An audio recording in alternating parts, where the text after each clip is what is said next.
Hello and welcome to Did You Know Disney? This is a new series in which I'm going to talk about all sorts of cool Disney World and Disney Company facts. Did you know that Michael Eisner's affinity for all things architecture changed the course of Disney World history? Despite the fact that Michael Eisner isn't an architect or has no schooling in architecture, he still is a big fan of architecture. And so when he stepped into the role of Disney CEO in the mid-80s, it didn't take long before he set his sights on architecture in all things Disney. And his love of architecture began to come into play in a really bizarre way.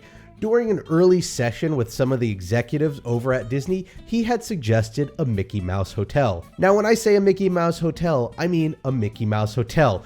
The idea was a hotel that was a giant statue of Mickey Mouse with 1 foot on each side of the street over in Disneyland in California, with the rooms in the legs of Mickey Mouse himself. Other executives were quick to point out that running elevators up curved Mickey Mouse legs wasn't very realistic, and the plan as a whole seemed sort of out there. And nobody ultimately could tell if he was being serious with this idea or not, but he really did set the tone that there was no idea too silly to throw out there in this new era at the Disney company. However, his tone did get very serious later on. You see, at that point, when Eisner stepped in with Frank Wells, Disney had 2 hotels on Disney World property, and they quickly saw how many hotels outside of Disney property popped up. And that was a big business that they felt that they needed to capitalize on to help Disney's bottom line. So the plan was originally to partner with the Tishman Group and Marriott to build more hotels on Walt Disney property that they would work with in partnership in order to get more guests to stay on Disney property. However, at meetings with both of these companies, specifically the Marriott, Eisner wasn't really thrilled with the plans and the architecture that they had to offer. He thought it was boring and, in his words, schlocky. But at the time, Disney wasn't in the hotel business, and so it was still the most logical option to partner with these two and put together these plans. So the plans went forward, and Walt Disney Imagineering threw together some concept ideas for a hotel called the Grand Floridian that they were working on and that they were going to build with the Tishman Group.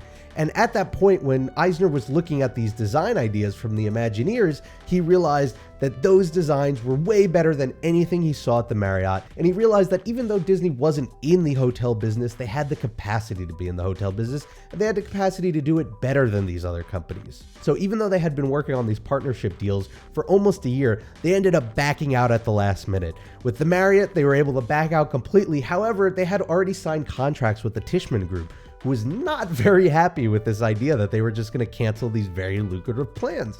So Tishman brought suit to Disney. They wanted to sue Disney for $300 million for breach of contract and another $1 billion for punitive damages. And it was pretty clear cut that Disney was actually breaching the contract. This contract stated that they were going to work on these hotels together, and they were all of a sudden backing out. So what Disney ended up doing was putting together a sort of settlement plan. And in this plan, Tishman would still get to build and own 2 hotels. They'd be offered prime property near Epcot. Now, the really interesting part of the deal comes in with the construction and the design.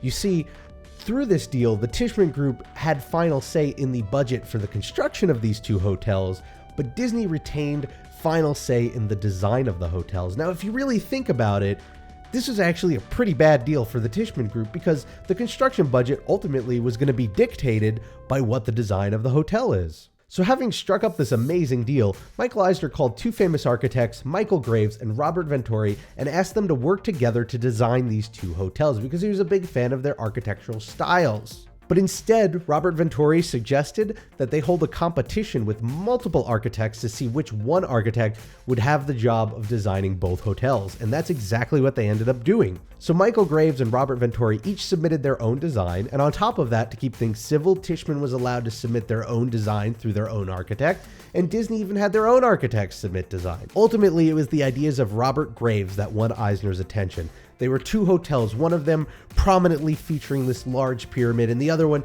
prominently featuring this big arc on the top. Tishman thought they were kind of gaudy, but Tishman really didn't have a say in which one got picked. But Eisner did agree that these 2 hotels needed to be lightened up a bit, so Robert Graves decided to lighten up the design a little bit, and to one he added a pair of giant statue dolphins, and on the other he added a pair of giant statue swans, and that is how we ended up with the Swan and Dolphin.